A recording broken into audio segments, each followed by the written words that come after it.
Hello YouTube, Jason here. How you going? Hey, just thought I'd go through some of my PlayStation 3 games. This is mostly the Platinum series games that they did.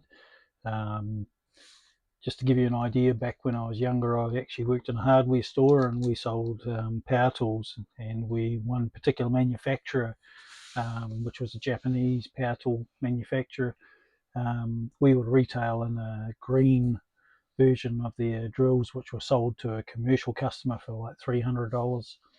And then we'd also have a range of their brown series power tools, which was sold to the DIY. Um, he also committed to the cause back then that I actually pulled one of each apart, even though they were supposed to be totally different drills, but yet inside they were constructed exactly the same. Like I'm talking about, they were supposed to have brass bushes in one and bearings in the other, but they weren't. They were all bearings. They were 100% the same, just the casings were different. But a significant difference in the price of what you'd actually buy it for. And we jump forward to when video games have been done. Of course, they came out as a full version off the shelf, which you'd pay $100 here for a game, which is about $50 US. And then they'd actually bring out a year later, and they say there were so many editions sold, but they would bring them out as a discounted rate. And I think it was more so to do with getting more mileage out of that particular game.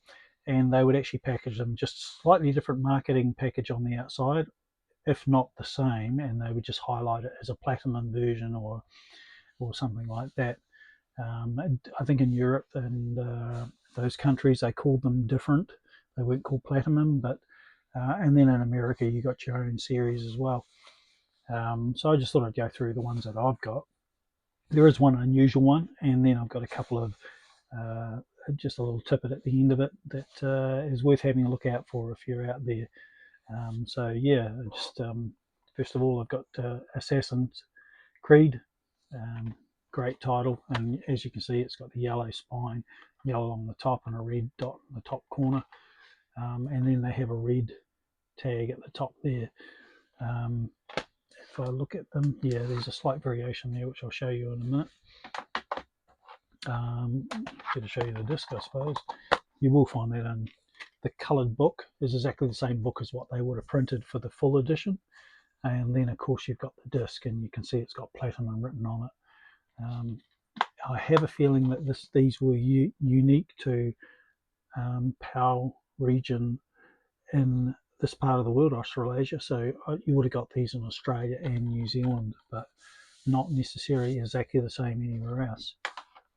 I have a Resistance, and yes, it is in the proper case. It is a PlayStation case, and yeah.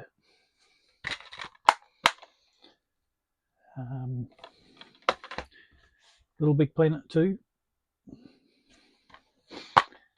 again, you know, and they're a full graphic disc. So we would have paid like $99 for a game when it came out here, new off the shelf, full edition, and then you would have got these at about $30. And then some retailers got greedy, which I'll show you in a minute. So this is Heavy Rain. It also has the actual, before it all falls out, it's even got the receipt and disc game. It has the actual little finger cube puzzle. There's a couple in there. So they did give away little bits and pieces with them. You weren't restricted there. And there's a receipt. This one actually came from, I'll hold that behind it. Don't make it any better. Came from EB Games, and someone paid 29 New Zealand dollars for it. So that would have equated to, $15 US. So yeah, that's a pretty cool game apparently. Just Cause 2, and of course it's got the book and the disc. Ratchet and Crank, A Crack in Time, cool game. Hot Pursuit, Need for Speed, again The book is no different from what you would have got in a full edition version. So I'd say I guess they used a lot of their marketing and so forth. Arkham Asylum, Batman.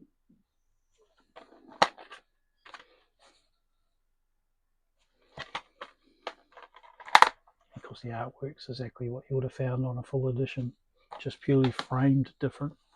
Grind. This is the one that I was talking about where they got greedy.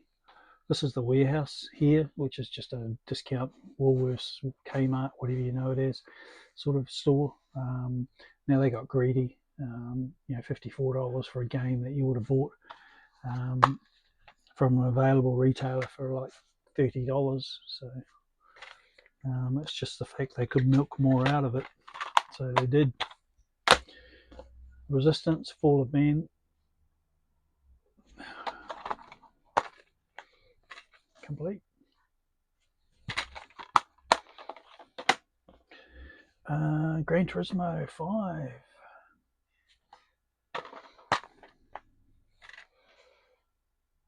Good for those people that like playing purist games.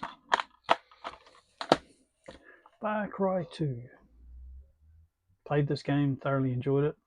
So much that I played Far Cry 3.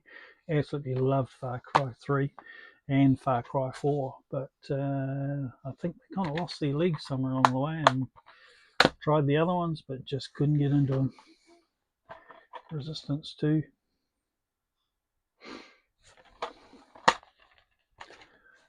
So what am I saying about these? I'm saying that they weren't actually, as far as I'm aware, sold as after so many copies, and they put them into this syndication.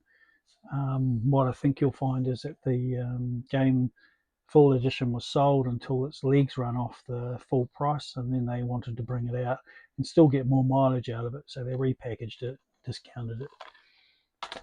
And just something, a bit of an oddity, which you just, if you're out there and you pick one up, please do. You'll find it well worth your while. This is a Ps3 game that I've shown before. It's a tinned version. It's pretty cool. But there are two size tin that they did. The bigger tin was the early editions.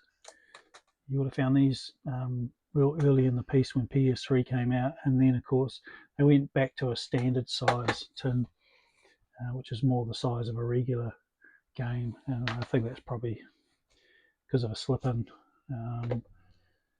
They would put the game with the tin. But if you find these bigger ones, they're well worth collecting. So are the smaller ones, to be honest, because they're getting rarer and rarer. As most people would actually buy a game here in New Zealand, and they'd get a pay $100 for a full edition, and then EB Games would give them a tin to go with it. Sometimes they didn't too, and just dump them. But the tins, you were about a 50-50 chance whether you got one. They did actually package as special edition tins, but when you were paying $100 for a game off a shelf, then they would just chuck you one of these tins and say, "Here, thanks very much." Not so much anymore. Yeah, so if you find PS3 tins out there, collect them. You shouldn't be paying any more than you would for any other game, just in a plastic case, but they're just more unique. And you see that one's got a textured surface on it as well, which is pretty cool.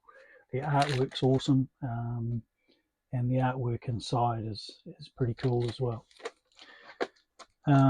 Yeah, so that's it for now. So please like, and please subscribe, and take care of yourselves. Bye.